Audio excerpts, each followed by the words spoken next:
My first recollection of Gary was he was a little scary. He is definitely, I'm convinced, a musical genius. I've wondered many nights if Gary was alive.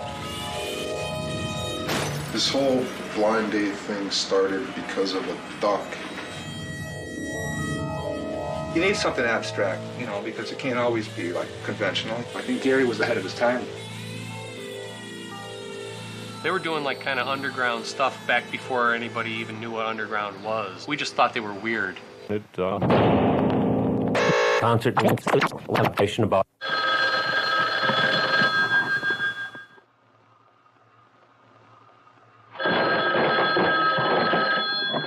Hello? Yeah, I just bought a new record. Why don't you come over and listen to it?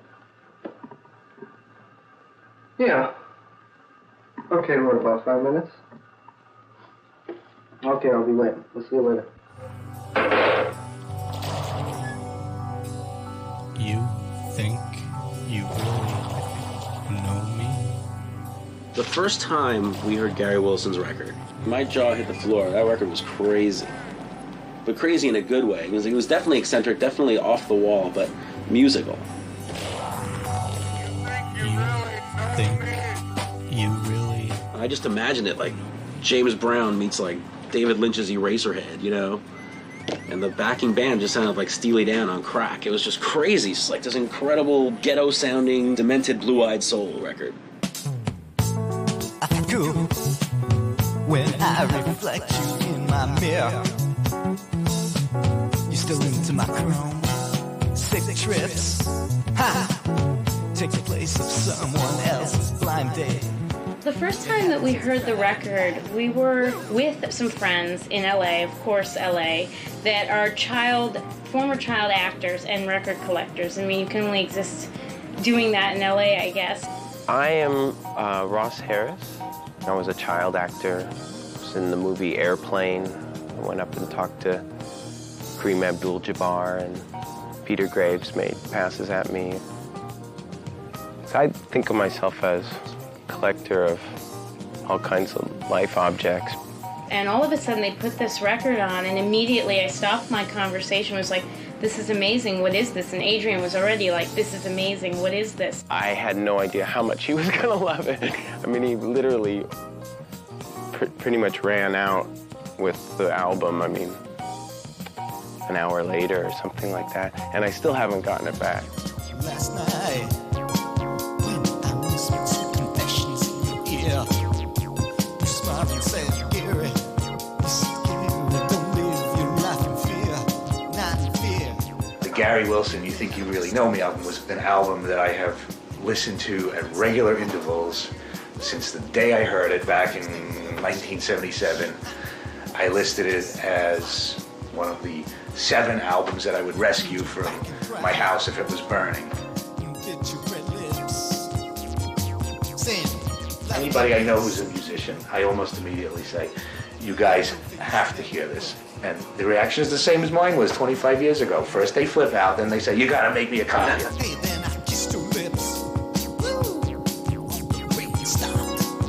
There's something so innocent yet disturbing about it. We sort of had an unspoken agreement go between Adrian and I, where we knew we were putting this record out. It was a labor of love, and it became an obsession.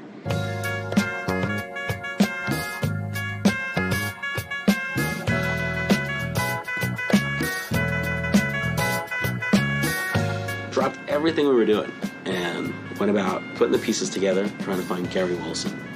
I mean, the worst case scenario is that if we did find Gary, that he wouldn't be with us anymore. I mean, that was the fear. I didn't know how old he was. I didn't know what kind of lifestyle he lived. Got a private investigator involved. Couldn't find him. I mean, these guys have their ways, but he couldn't find him. Didn't get any closer to finding him for days, right? Until Tina, in her brilliance, said, you know what? Those guys that played music with him, those guys are probably still in Endicott, New York. I guess he, in some warped way, like personifies, or, you know, everybody who lives in like a small town who's disenfranchised and sort of like basically a loser. We're looking for evidence of Gary Wilson's student years here, and we stumbled upon his sophomore photo, and there he is. Look at the hair. I mean, it's kind of, I don't think it's typical. I think even if people have longer hair, wouldn't have had this stuff sticking out the back like that. But there it is. One of the few times you'll see him without his sunglasses. Here he is playing stand-up bass in a chamber orchestra. Apparently he was pretty well known. Everyone knew him as like a good musician, multi-talented guy. The hair down that long for 1971 is like a bit early for that. Like most people don't have that kind of hair till like maybe 73, 74.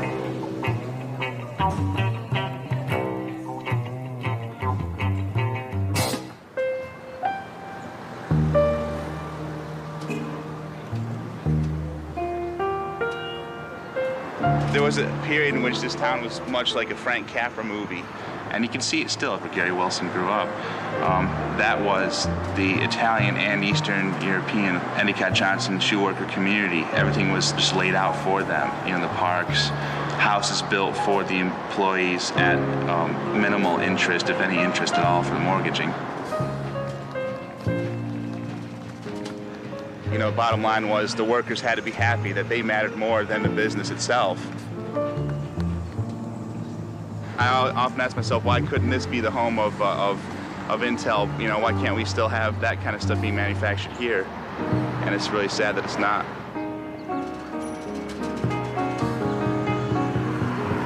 So where Gary Wilson fits in the context of Endicott history, he's a student at UE High School right around the time where a majority of the students would have been either grandchildren of Endicott Johnson shoe workers or children of IBM employees, such as Gary was. And Gary himself lives in an EJ house, which means they weren't the original owners. It was built probably in the 1920s for Endicott Johnson workers. Want to get a good look at my neighbor over here? She's a beauty. She's always offering to give me right. I don't even know her name. Yeah, well, I don't want to much. She's married to her. I don't want to start that. I don't need that. My wife always liked him, you know. Anything he did was wrong. She used to cart his equipment in a station wagon, you know, and pick him up after the job, you know. Got a bunch of kids, you know, liked that rock and roll stuff, you know. And I found a list of the jobs he used to play in. Oh, Jesus Christ, he's going about every other night playing.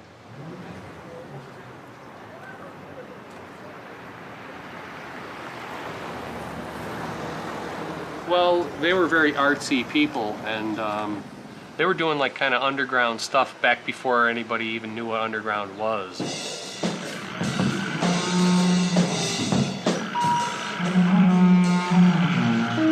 They were doing very bizarre things and very bizarre sounds and bizarre actions and different things, and everybody just thought they were strange.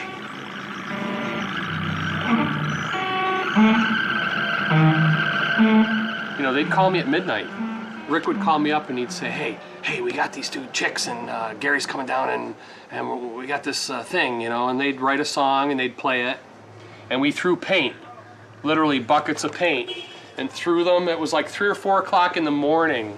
Rick could fill you in if that was really in his basement, because I think it was. I don't think I really know Gary Wilson, but I don't think he really knew me, but I think we had a lot in common. You always knew about Gary because he was the unusual guy in town that would walk his duck around town. This whole blind date thing started because of a duck.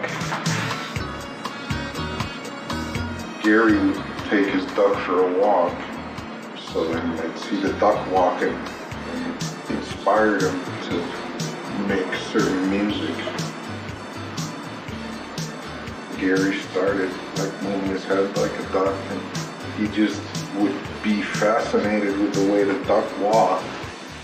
I remember the name was Ducky Doo, but he got to be about that big. He used to talk to him and everything, and Duck was going wop, wop, wop, back. He's crazy. It was kind of scary, and it was like a pit bull duck or something. And so we'd be like, you know, Gary, get that duck away from me. Oh, it won't hurt you. I'd go, Ducky, get out of here. And the thing would be like, wah, wah, wah. He would put a tuxedo on, barefoot, walk his duck on a leash, I guess Yogi, walk him through the park, and then all the way down through town, right down Washington Avenue. My job was to like paint my face white like a mime. I don't know, I got into that mime thing. It was a good character. I'd play like a guitar, but maybe an out-of-key guitar, just play dissonant sounds, you know.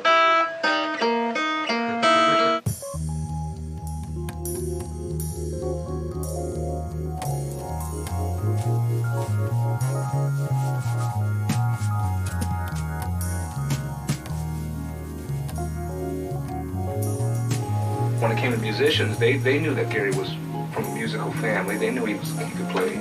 They weren't hesitant to hire him for a gig. He could play jazz music, play a lot of keys, a lot of different instruments. I think Gary was basically the authority, deferred to Gary in musical matters, you know.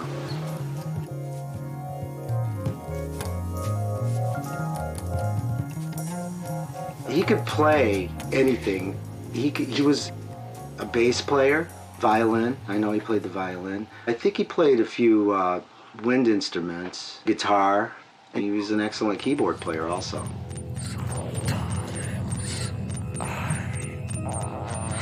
There was a battle of the bands. This was like not a local battle of the bands. This was like a regional thing. There was bands from all over the state.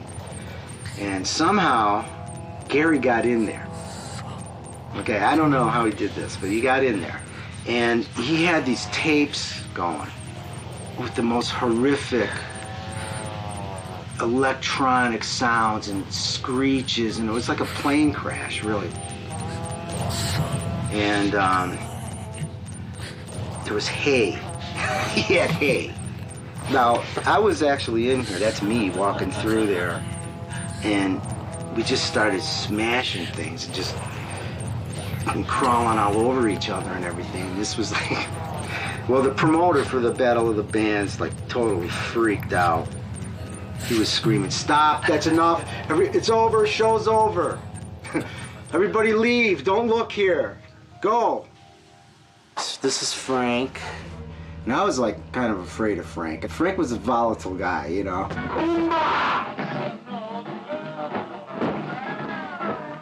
Fucking skull!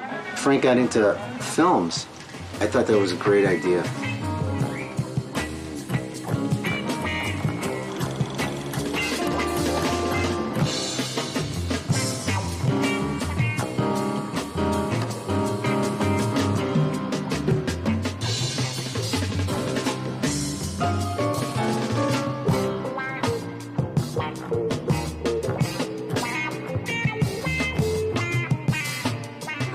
Just a bunch of buddies, like, you know, that kind of got together. We were kind of like, you know, the outcasts or whatever.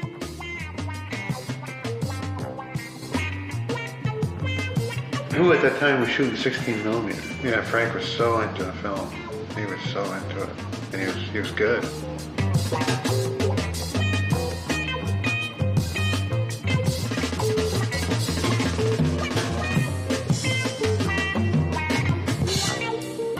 I mean, our closest knit group was Gary, you know, Vince, Frank, and me. And I don't know what brought us all together, you know.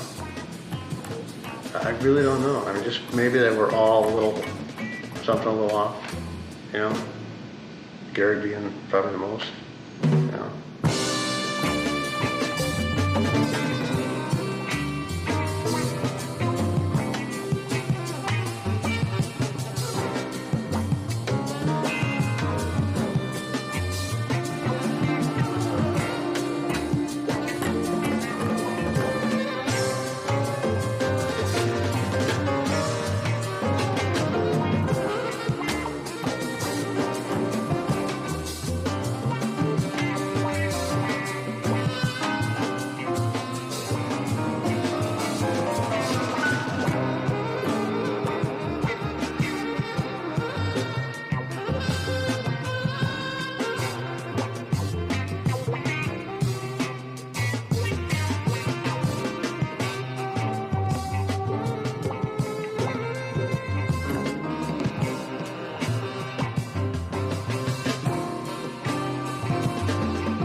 like aliens.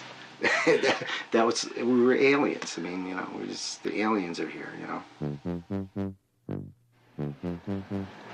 Gary was never allowed in the house when my parents were home. I remember one night in particular, they were playing Frank Zappa very loudly. It was 200 Motels. And it kept getting louder, louder, and my sister and I were scared to death. My parents weren't home. So we got our rosaries out and started praying that my parents would come home. He was like a good guy to have at a party because everybody else wasn't going to do what he was going to do. You know, he was the guy to go to the party and turn off all the lights, you know, and he just grope people, crawl around the ground, grope girls' legs, you know, and they got scared, you know, but innocent young girls scared of Gary. I remember going swimming. Swimming was a big thing. And when I hear the words to the song where I take you to the pool and I show you to your friends, and then we'll go swimming. It was like a big thing going swimming. Would there be girls around hanging out? You know? Oh, there'd always be not hanging around with us though. I mean, that's why all the songs, you know, it's longing for that.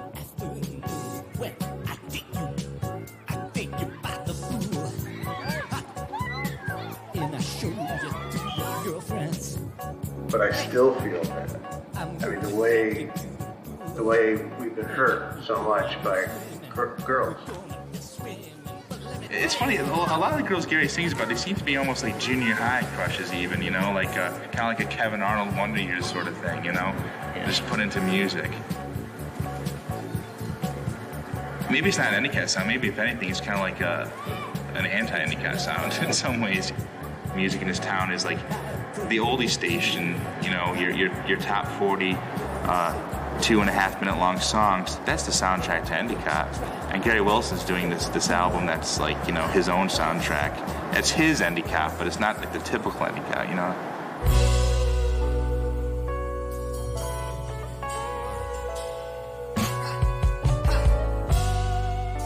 Gary had been gone since '77, so how many years is that? I don't have that many fingers. Well, it must have been after '77 because I remember him putting the album out in his basement. He just vanished. He vaporized, gone. Yeah, he took off, and all those guys went. That was amazing to me. They all left. You know, having Gary move out west, kind of like, you know, it was kind of like a heartbreaker. You know, I always thought that he was going to be around and stuff, you know, and you know, have these ideas, you know, and walk into the limelight, you know, but I guess that didn't happen. Ross told me, he's like, I've been looking for Gary Wilson for 6 years. I've wondered many nights if Gary was alive, but we did hear reports that he was in San Diego. Ross told me, he's like, last I heard he was working at a barbershop in San Diego sweeping up hair, right? I'm like, that's perfect. We look, okay, San Diego. So we look through the, you know, the phone book or, you know, the directories for San Diego. There's like 16 Gary Wilsons in San Diego. Called all of them, right? Every single one of them said the same thing. It's like, man, I don't know who this Gary Wilson is, but I sure hope somebody finds this guy so people stop calling here looking for him. We get at least 1 or 2 phone calls a month looking for some people looking for Gary Wilson, the singer. And you think you know me or some nonsense like that, and they get real pissed off. So it's like, shit, we're never going to find this guy.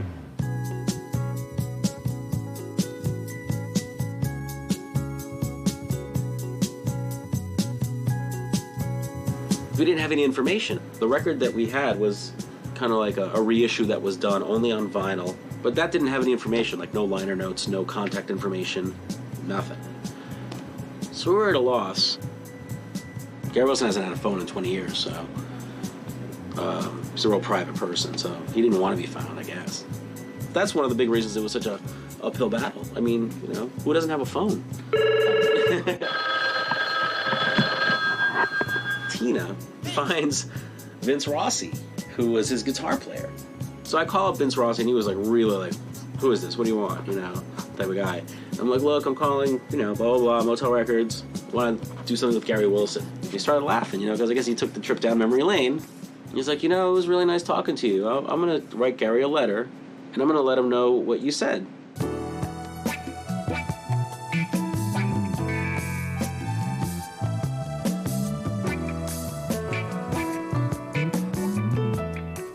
Vince Ross. He contacted me at the place that I work at night, and he said, these people were looking for you. And I said, oh, all right, well, let's see what it's about. All this time, waiting. I get a call from Gary Wilson himself.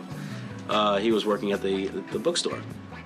Phone calls after a while, it seemed like it was more bad news than good news in a sense. So it was like, just eliminate the phones then, and that took care of that problem. And when I first talked to Gary on the phone, I was like kind of nervous because, you know, this guy only, existed to me at this point on this crazy record as this crazy persona, so I didn't know what to expect.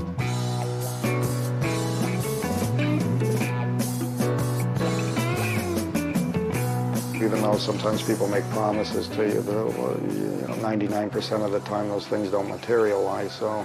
This is, a hard business, and it's really hard to trust people. People assume that you have to screw them before you get screwed yourself.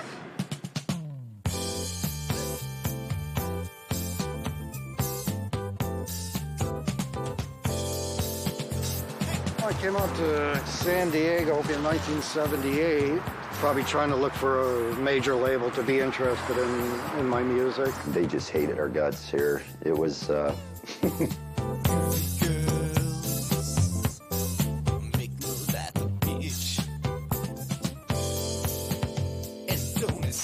We always say we could never get through about the third song of the set, and we rehearse like 20 songs, intricate arrangements, and then we go to the show, and by the third song, people started booing or yelling or something, and then Gary'd get upset, and he'd just rip the mic out or dive off the stage or smash into the drums, and then we just all fall down and wreck all the equipment and get out of there, with our lives.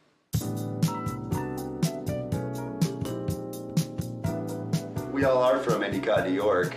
We all grew up with Gary. Yes, we are. And, with all the same influences and went to the same high school. And basically, what you see is what you get in Endicott. Like you say, it was all, real cloudy, and it was kind of a depressing place in a way, Exactly, yeah. In his dad's cellar down there was cold, damp, rusty pipes, water dripping, running down into the drain. Well, there's where some of Gary's songs came out of that. Yeah, the damp cellar, freezing your ass off down there, kicking the thing because it was shorting out. And there you go. That's where the songs evolved. That's the Endicott, New York sound,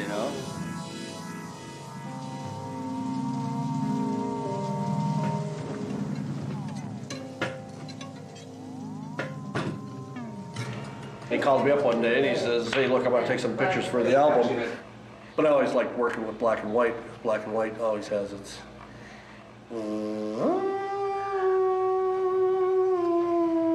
look about it. When we developed them and Gary showed his father looked at him and said, you look stupid! Look at these things! And I think that was the decision right there, that these were going to be the photos for the album. The artwork on the album, as far as him in this basement wrapped up in, tape and cords and stuff, it looked like he was deeply involved in the recording process. I remember there was a lot of physical work involved in that album. It seemed like I was doing a lot of cutting and splicing and I put a lot of, I don't know, blood, sweat, and tears, as they would say, into it.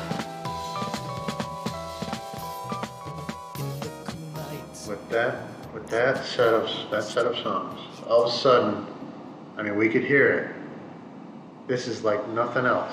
I really felt I didn't come to myself till I did You Think You Really Know Me. Actually, it all finally came together at that point. I don't know what it was.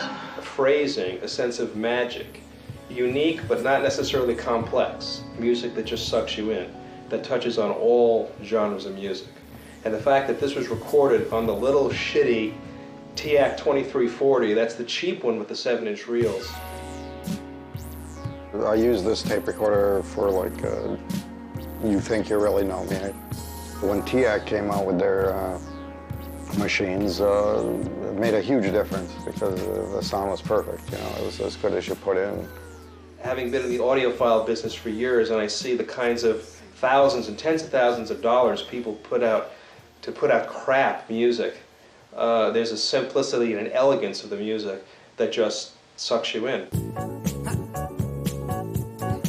I always like to tell the story because I played drums on I Want to Lose Control, and Gary got the tone on the bass drum by filling the bass drum with old rubber fishing boots, and he stuck the Sennheiser mic inside of the fishing boots, and that's how you got that nice rubbery thud off the bass drum.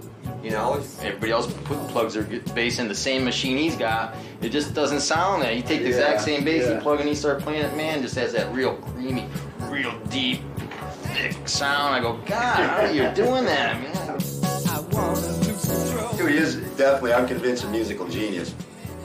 He'd say, well, try this chord, and he'd be standing over here playing the bass, and he'd go like this backwards, upside down. And I'd look at the notes, and I'm like, Gary, what the hell chord is that? That doesn't, it's not even the right key for this song. He's like, oh, try that, it'll work, you know. So I try, and I'd go, geez, really? And, you know, it would sound great. When you first hear it, it sounds like somebody that got kind of a Cracker Jack band together and maybe got some good studio time, and then to find out that a lot of that's him, you know, playing, it's just mind-blowing. I was doing photography for Beck. I did like the photos for Mellow Gold. I eventually played Gary Wilson's You Think You Really Know Me for him when he came over here one day. And I know at the time, right before he did Odelay, the people he was first recording with were kind of pushing him to just do the Loser song again. And I don't think he was happy with that. And I played him some Gary Wilson, and he just kind of said, why not take a risk? Why not try something, you know, a little bit different? But it wasn't long after he was giving him a shout out in one of his new songs when they were recording Odelay. From coast to coast, like a man, Gary Wilson. San Diego was never a big supporter of my original music, actually. They have their own kind of clique of who's cool and who isn't in this town. At the time, or whatever it was, it just sort of never materialized. You know, I played scatteredly here and there, periodically here and there. You know, that's why I came out here originally, was to pursue kind of my record thing. I couldn't get the major labels interested in me. This was the reason why we were doing this. There was a story here, and a story that needed to be told, and an album that needed to be released, and a man that needed to be found, and a career that needed to be revived. And in a sense, I think that it revived my passion for this business. I've had certain people who have made certain the advances towards wanting to use my music or something, but then things never materializing from it. With Motel Records, with Adrian and Christine, they sound like they were kind of sincere about it, so I said, oh, sure. Since the tapes are kind of basically just sitting here, why not if they want to re-release it?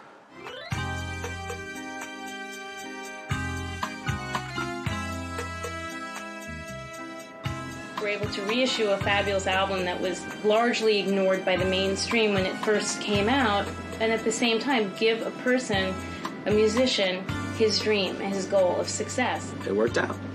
But we were the first people to be able to find him in a really long time. We both were totally blown away and did something that we wouldn't really do for anything else. There's only one, you know, Gary Wilson type of research scenario that's going to happen. I don't think anything else is going to blow us away that much. You hope you create music or some sort of art that's going to have some kind of lasting value to it, something that will be beyond just the moment. For some reason, this one seems to have lasted over the last 25 years, so I feel a certain success in the sense that it came around again and that people still like the art. I don't think the goals have changed or the dreams have changed. I'd rather be doing, music and stuff like that all the time. And I think it's leading to that. It's coming to that shortly.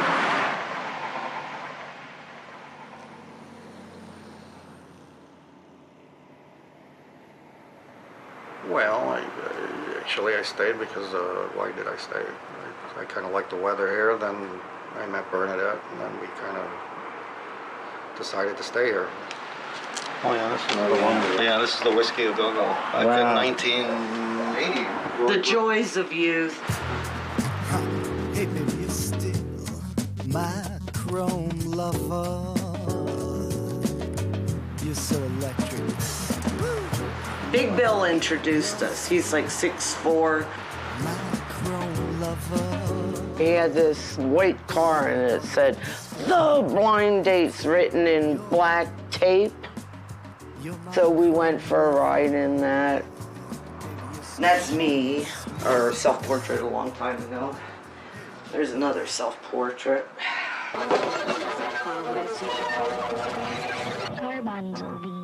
How are you today?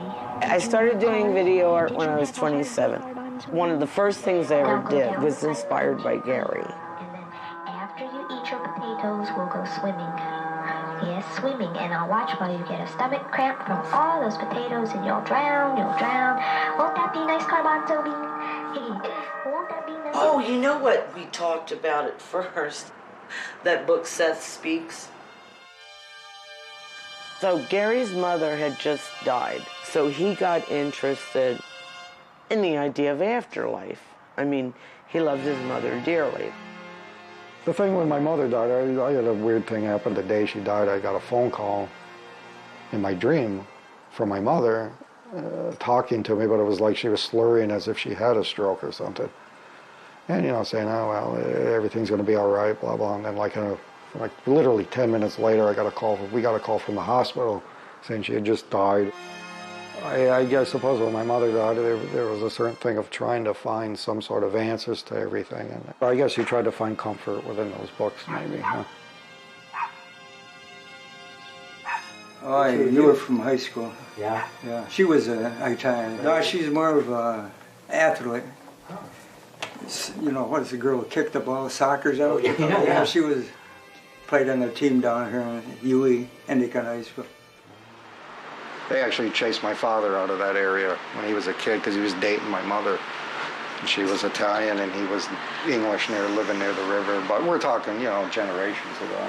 She was a big encouragement to Gary, apparently. Oh, yeah. Me too. She encouraged me.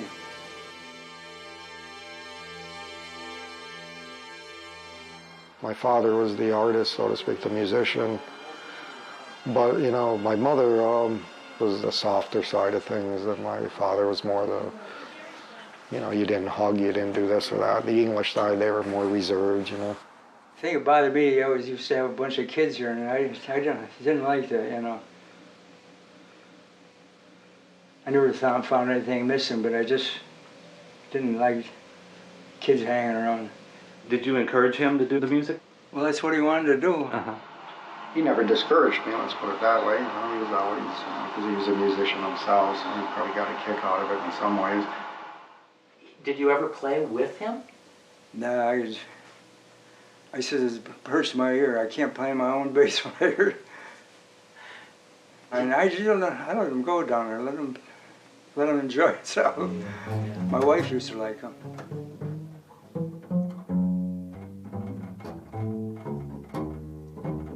I put three of my kids through college just on the money I made playing. But I had a job at IBM, so I couldn't go on the road.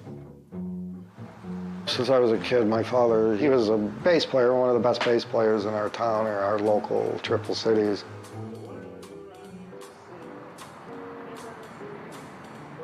I kind of always thought that was cool to be playing in the lounge. I mean, I still maintain that. It doesn't seem the same in some ways, but when I was a kid, I always looked up to that. My father always said, don't let the people you work for know you're a musician. Because sometimes musicians are looked upon as loose cannons sometimes, so that was his one word of advice to me.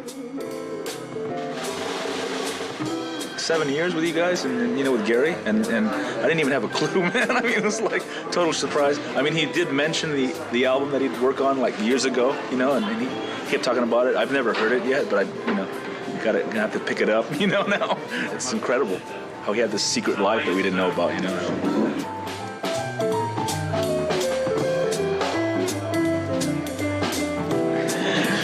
I've only known him for 2 years. I had no idea. The first year I knew him, I don't think he said anything. Well, as you notice, he's not even here right now. I hope you score tonight.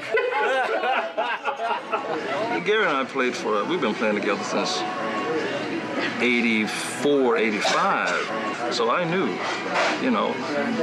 Had you heard his record? You think you really know me? I have heard it. I have heard it. I heard it once over at his house. It's good. With what, you know, I understand what he's doing. He's our own celebrity in our own group here. He's Mr. Wilson. The store that started selling the record, Other Music, they're downtown, and they're the only people that really have this record yet, and they already sold out. Oh, great. We have to go over there and bring them more records. They ordered 120.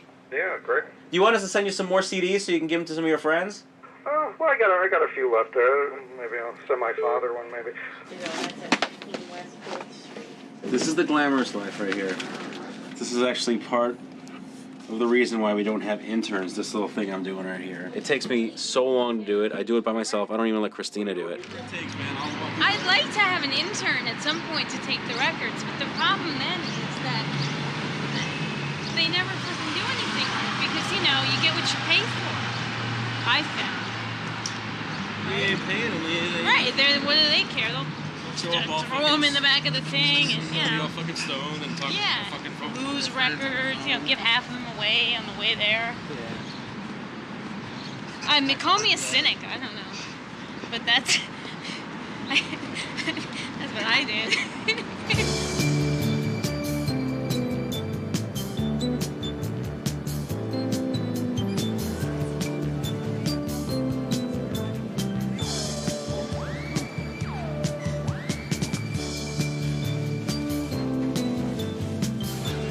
I think someone made me a cassette of it, and I listened to it on my Walkman, and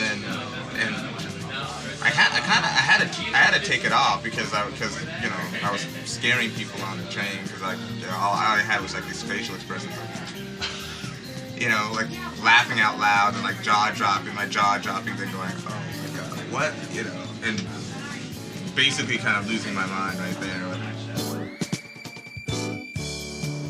I think that the buzz has been just growing steadily, and that article kind of kick-started the whole thing.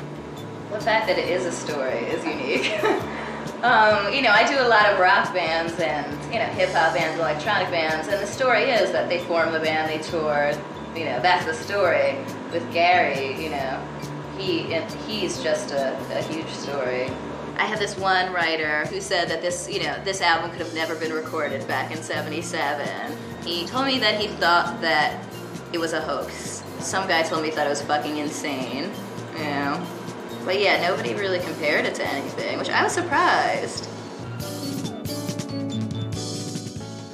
It was Gary's idea to perform in support of the record. He actually seemed like there was still that little dream inside of him that hadn't been fully extinguished by time. There was still the performer in him.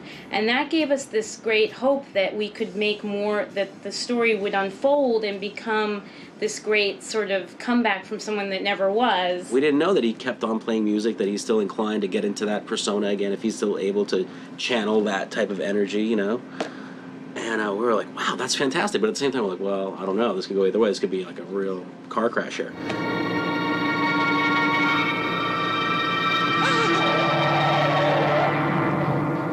Well, you know, me, I was always in the horror films when I was a kid. Carnival of Souls kind of had this dreamy effect. The soundtrack that I always loved with the big organ, because I always liked big, you know, the big church organs.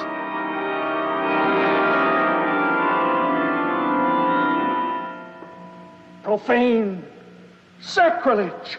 The two big films for me were always Carnival of Souls and The Mask. I think that affected me the most. The Mask is influential, especially for the music for it when you listen to it. Very electronic.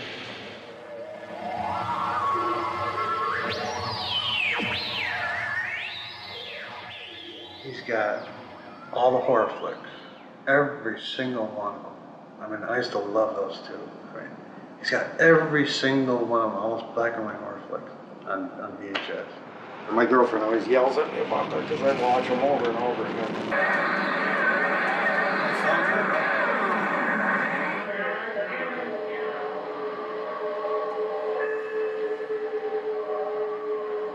Rod Serling was a big influence on me with the Twilight Zones. I had watched those all my time when I was a little kid. Rod Sterling was from Binghamton. He seemed to have a certain thing that I could identify with being from Endicott, you know, or near Binghamton. There was an episode of The Twilight Zone, and I remember Gig Young saying in the episode, I used to live in Homewood. They haven't been back in 20, 25 years. I always said, well, in 20 years, I definitely got to go back now. It's almost, 78 to now, that's like 24 years almost, isn't it? Yeah. So, I don't know. I'll get back there eventually, maybe. I'll get back there tomorrow. I'm leaving, right? What time are we leaving, do you know? His train leaves the station at like 3:30. I did a radio thing in Seattle back in 1980. When I got off the plane, half my face was blown out like this. I looked like the Elephant Man. And the DJs picked me up from the radio station. They took me to dinner or something when I got there. And you know, they didn't know what I looked like, so they thought that's what I looked like. I felt kind of strange feeling. And then when I went in the bathroom and looked in the mirror, and I went, holy Christ. Because I kept seeing my cheek with my eye, and I was going, what the fuck is that? You know. But that's why I'm afraid to get back on the plane, because I don't want to get on the plane and all of a sudden, you know, does it again to me. But, you know, it might be an emotional thing to go back, you know, that's what I'm thinking.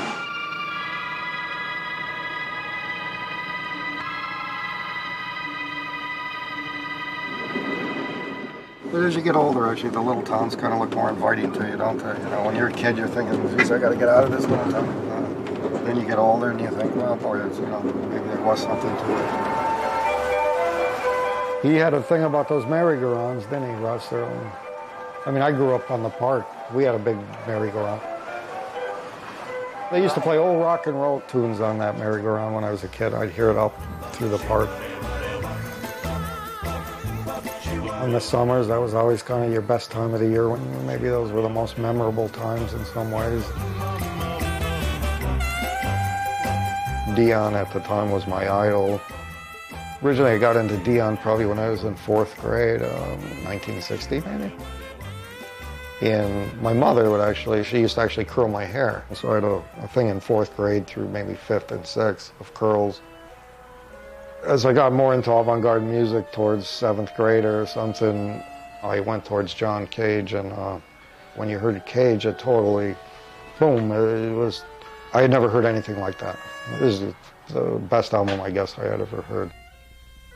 I always felt he was my biggest influence, just not even the music, but just his ideals of kind of you walk in your own path and don't be concerned about other influences.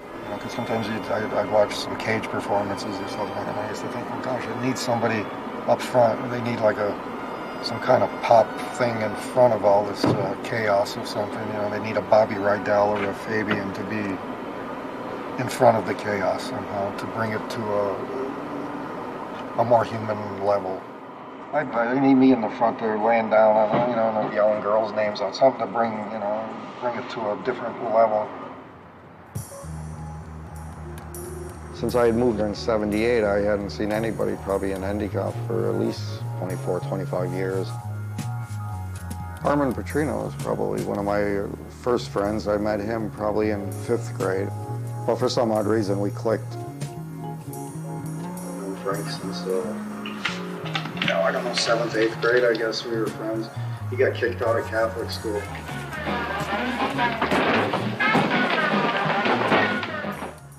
Vince Rossi, quote, was kind of the weirdo of the clubs, so everybody kind of stayed away from him. So somehow I gravitated towards him because of that, probably.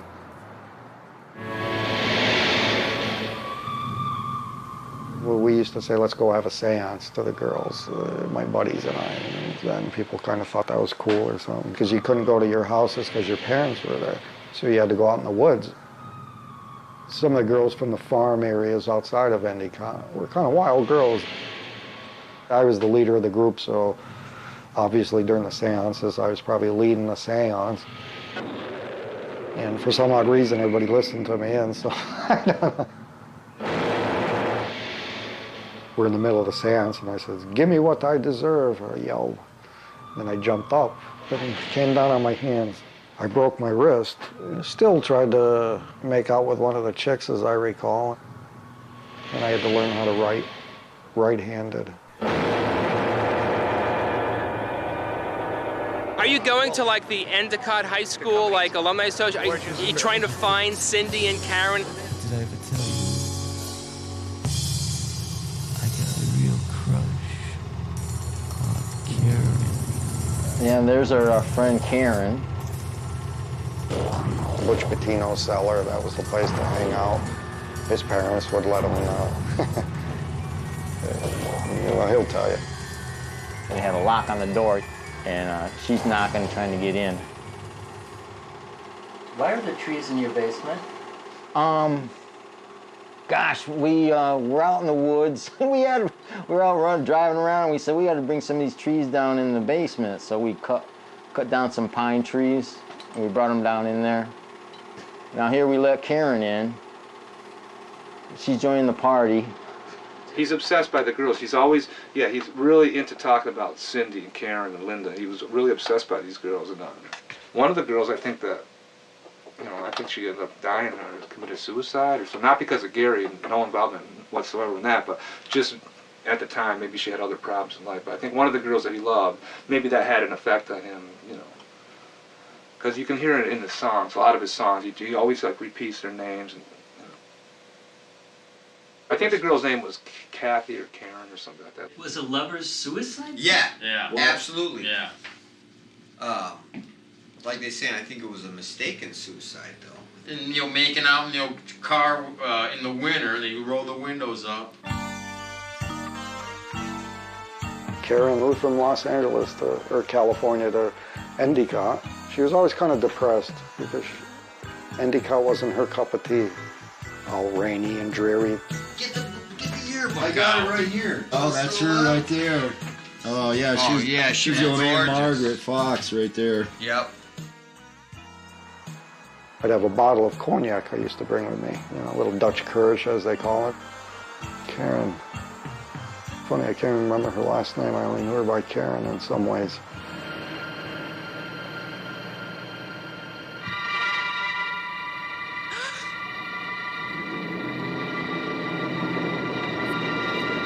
It's a good time to talk about spooky movies. It's dark as hell out there. I guess with my shades, it's even darker out there. It looks totally almost pitch black out there now. Like we go out there, it's totally dead, quiet, nobody in any of the rooms or anything. But yet this train's moving, and we don't know where it's going. We can't see outside because it's all pitch black like this, so we don't know where we're going. Up until this point, he's been somewhat reserved, and I have no idea what to expect of him performance-wise if he can really get into that mode. Crazed cook downstairs, or the host or whatever he is. Keeps saying coffee, and we go. Then we're afraid to go down there because nobody else is on the train. We don't want to run into him or something. We go out there, and he's right out there with the coffee for us, and a big butcher knife with his other hand. I told you your coffee's ready. Then what do? You're in that little enclosure. There's nothing to do. And he's like, well, I don't know what I'm going to wear yet because it's somewhat of a transformation for me. It's a bit of a process. And then they're like, yeah, okay, I understand. And so right after that, he says, well, I'm going to need a refrigerator box. A refrigerator box. Do you think you could find me a refrigerator box? And write 204 Bermond Avenue, Endicott, New York on it. That's where he grew up. That's where the record was recorded, in the basement. Yeah. And so, without flinching, I'm like, oh yeah, no problem, got it. And and from that moment on, I was like, fuck, it's on. Well, I guess we'd hear screams before he got to us. I mean, if it really did happen, by the time he got to us, I think, I guess maybe not, I don't know. But then it never turns daylight or something. It's always dark out like this. The hard part is going to be finding the refrigerator box. It's easier to find a refrigerator on the street than a refrigerator box. Maybe Gary can use an actual refrigerator. Gary, we couldn't get a... We upgraded, though. We got you an actual refrigerator. It doesn't have a door on it, because that's illegal, but... I guess the logical thing is we're dead. That would be the end of it all. I guess this is it for us. We're dead. And this is eternity, and that's why we're always on the train, maybe. We're always trying to go back home, but we never make it or something. Just when you think you knew, you didn't know. So it's pretty cool. You think you really know? You think you really know Gary until he pulls out the refrigerator bucks request, and then you realize you really don't know Gary. Yeah, that's a great ending, really. We didn't realize it, but the train derailed 10 miles ago, and everybody on the train's dead now, including us. And we're never going to get off. We're always trying to go home. We're trying to get back to New York, and we can't get there. You know? Yeah, I'm excited that, like, the show's going to be, I mean, it could be a train wreck, but at least it's not going to be boring.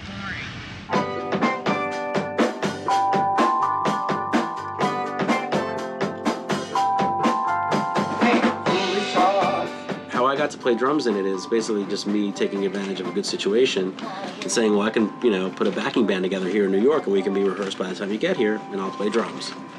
Easy as that.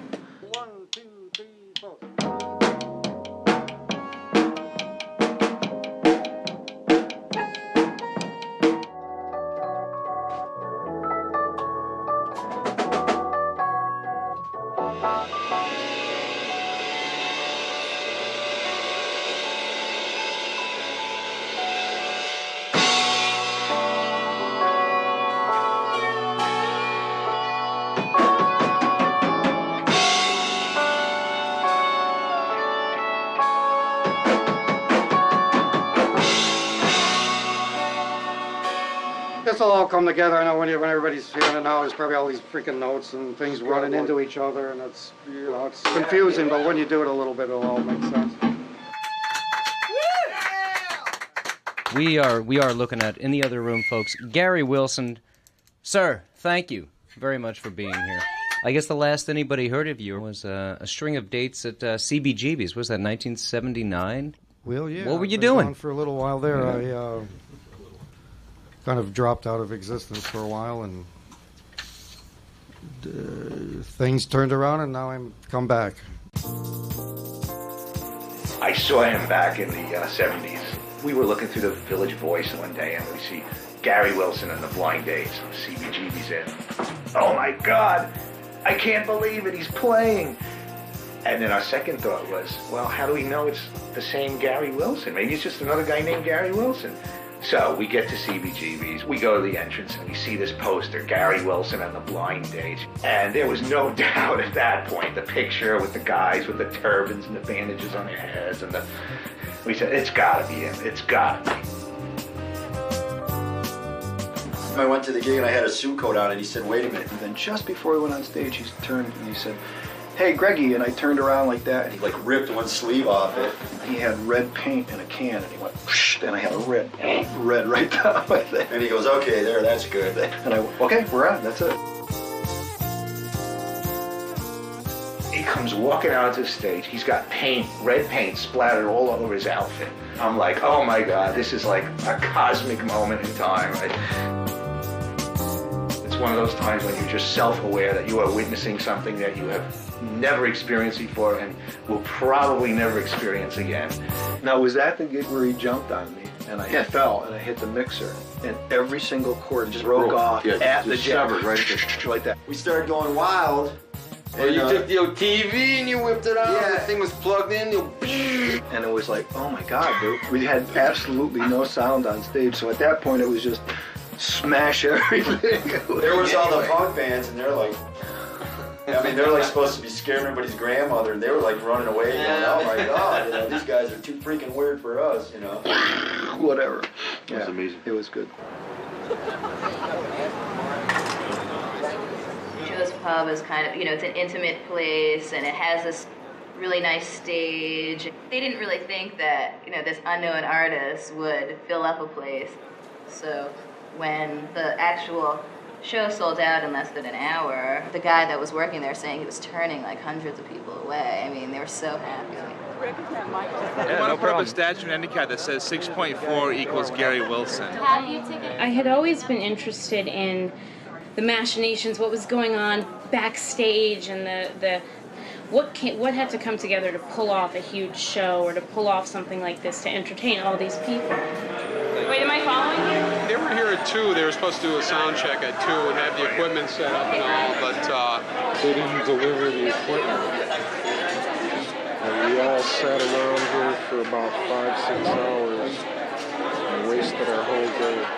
They don't have have a sax for me, so you know. Yeah, well, we were thinking of going right on without any instruments. This is not going to stop me. You know, we'll see. It's kind of like a Zen thing, you know, it just happens. We'll see how it turns out later. How do you find Gary as a person? I just thought that he would be maybe a little bit more. You know, he's in complete control of his image.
Frank Roma, his family, they own a bakery, so it was natural for him to make a pizza on stage.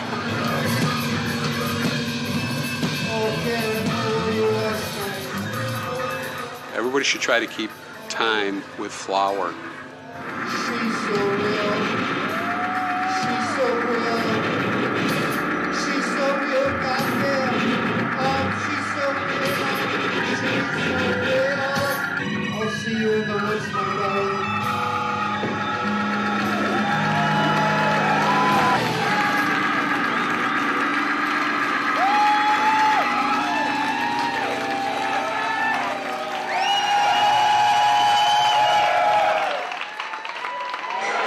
Better than what I expected.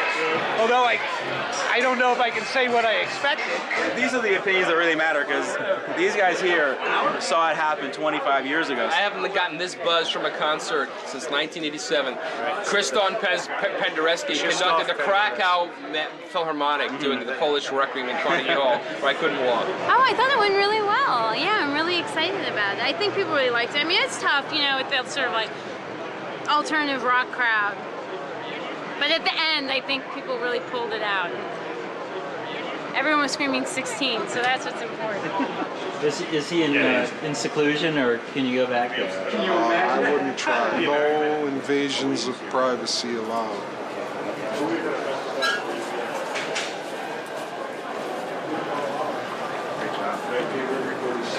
Robin, this is Gary.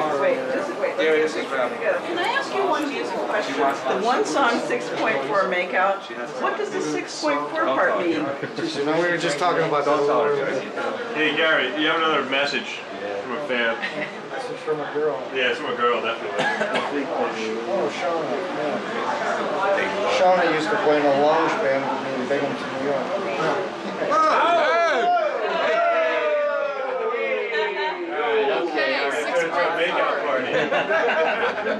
Shauna played with me back then. Now and then. Now and then. Now, Shauna actually, she's a good vocalist.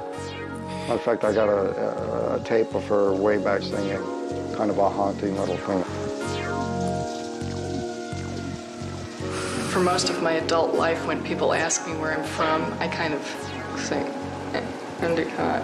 You know, I don't want to admit I'm from Endicott. So when people said, "You're from Endicott," it It was very bizarre. The dying town of Endicott.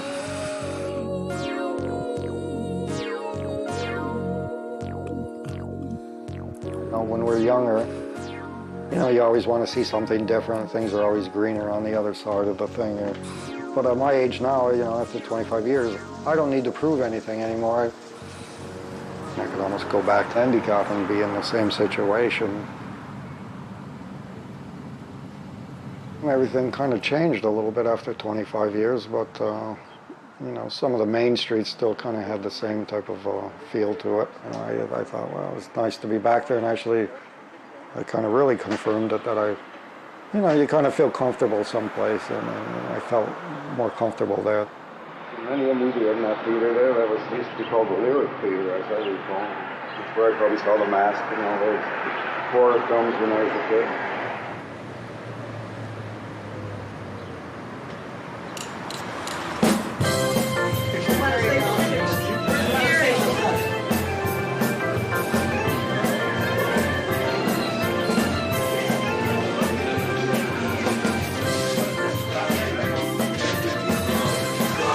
It's so funny seeing those guys, because so many of those guys are just like I remember them after so many years. Frank's still Frank.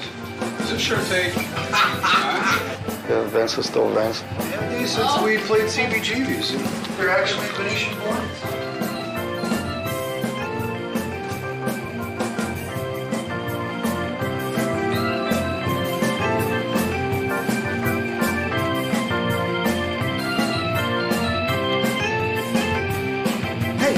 That mattered most was the twinkle in your eye. It happened when I kissed her lips on Saturday night. You went out of focus and grabbed your coat. You said you weren't coming back. No, I need help. I need help. I need help. I need help, and I need to run away.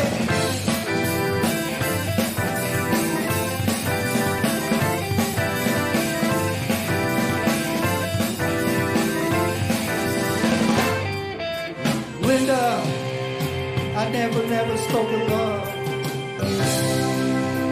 Debbie, we were at the Lyric Theater, a theater that I spent so much of my youth in going back and actually playing, and that was a treat. Cindy, she had the So many people from my past that had come there that it was just great. Hey!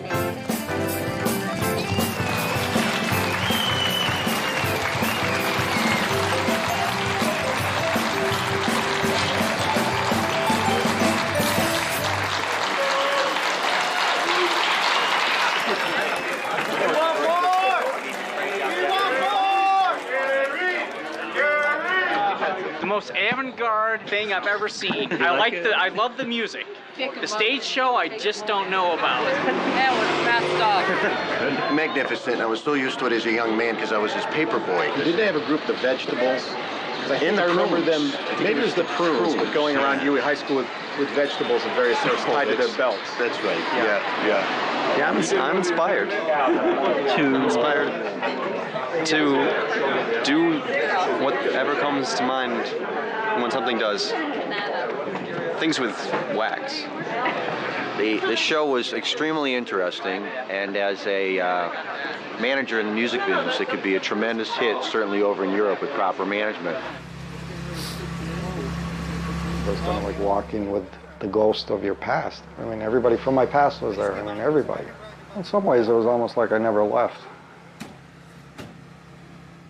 But you guys are lucky. You're going to get to see the Cellar before we are. Yeah, so, that's pretty exciting.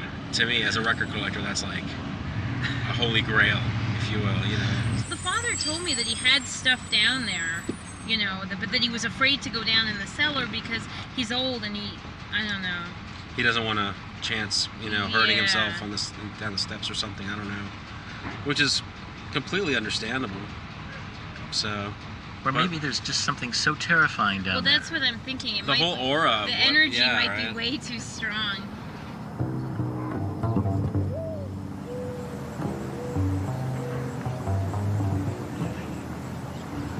I hadn't seen that house for 25 years, or probably, you might have certain memories that you left it with.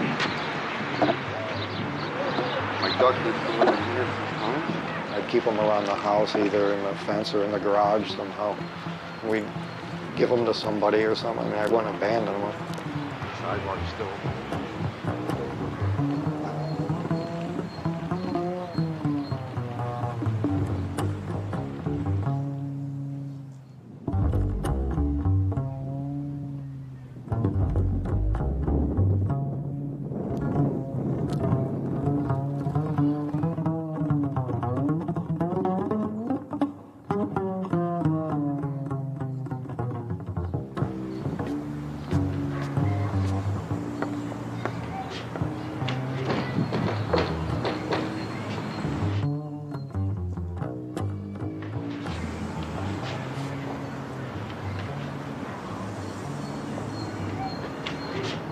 Dad. What do you say? Hey, Dad, how you doing there? You're looking good. Oh, thank you. Where's your hair going? All right, here we are, back at my old house. Oh, there's my speaker. Hi there. I want to tell you about the good to see you. That's right. Did you see the show? Yeah, it's good.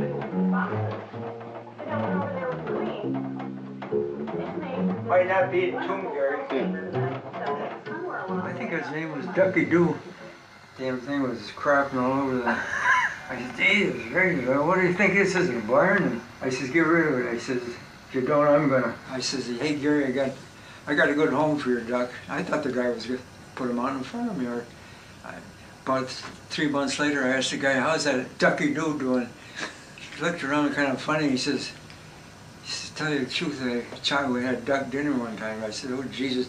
I said, Jesus, don't tell my son.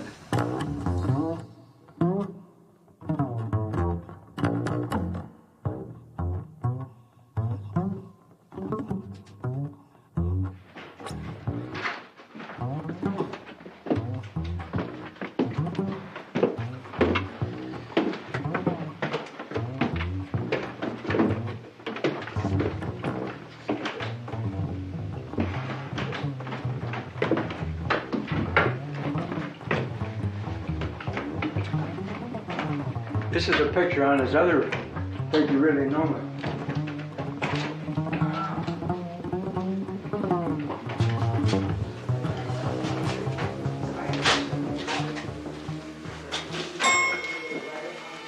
Oh. Looks like a slide. You keep on walking, the original lyrics. Oh, all the lyrics. 6.4.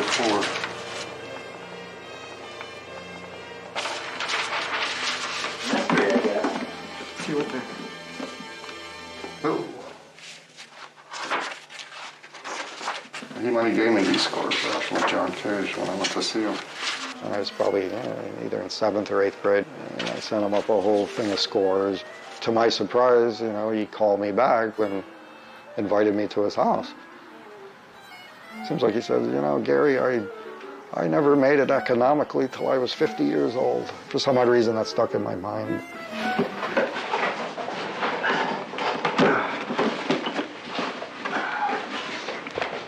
I haven't looked in years.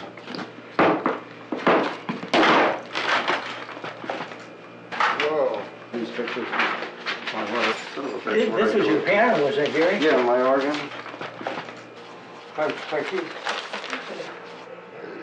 For a group of friends, Frank Roma, Vince Rossi, and all those guys, I used to have to make them sign a sheet to join my gang. Everybody in the Prune Society will obey every command stated by Zeus. Well, it was Zeus and the Prunes, we were called at the time. When approaching Zeus, which was me, the prune signal shall be given directly without hesitation. Geez, I was quite a leader there, huh? I'll make Frank sign this right now. But I hope the final chapter on Gary's life will be, he'll be able to have the financial resources to be able to quit his day job, which is the night shift at the Porno bookstore, and move with the girl of his dreams back to Endicott, live in the basement, and have kids drive by very slowly and point and be like, that's That's where Gary Wilson lives. You think you really know me?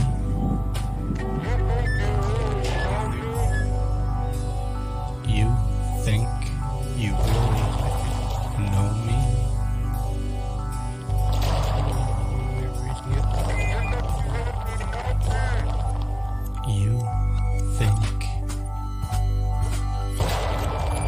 really know me?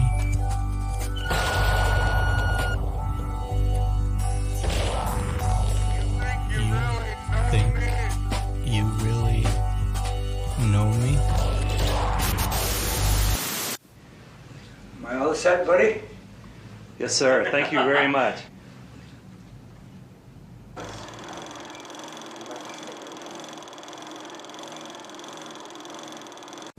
Gary Wilson feels real bad. Gary Wilson feels real sad for you. 'Cause we're all alone. Gary Wilson feels the pain. Gary Wilson feels insane for you. 'Cause we're all alone. Gary Wilson, take my hand. Gary Wilson, touch my hand. Debbie and Cindy and Linda, they just kept on touching me. All alone in the darkness, I can feel your smile. I wanna be free. Just set me free.